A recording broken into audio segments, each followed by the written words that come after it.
Hello friends, I'm Melanie from melaniecooks.com, and today I'll be making cottage cheese and pineapple bowl. Are you tired of the same old breakfast and snacks? Here's a new easy option for you. All we need is 3 ingredients: cottage cheese, pineapple chunks, and nuts of your choice. And nuts are totally optional, so if you have nut allergies or you'd rather not use them, just leave them out and make it 2 ingredients: cottage cheese and pineapple.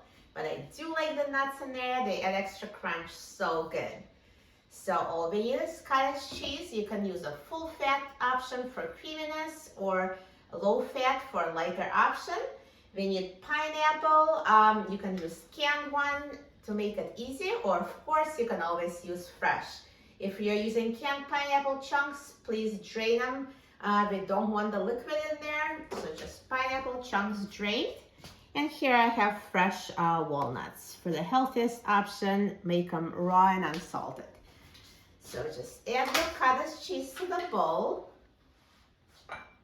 as much as you want to eat at once. And now add as much pineapple as you like.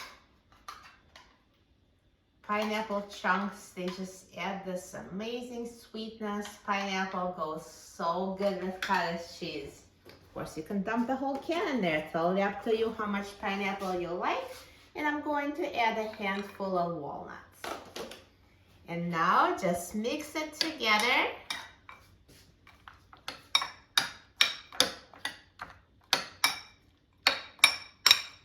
And your cottage cheese pineapple bowl is ready.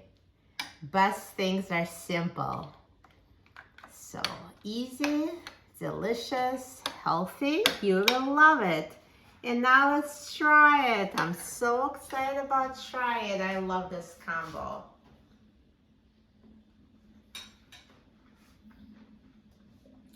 So good. So this creamy cottage cheese and the sweet pineapple and crunchy walnuts, perfect. And it's so filling, so healthy, so satisfying. All of us can use more healthy snack options, and this is one. Also great for breakfast or anytime snack. Just takes minutes to put together, so good. For a free printable recipe and other easy recipes, please visit my website, melaniecooks.com. And don't forget to subscribe to my channel, Melanie Cooks. Thanks for watching, and I'll see you in the next video. Enjoy!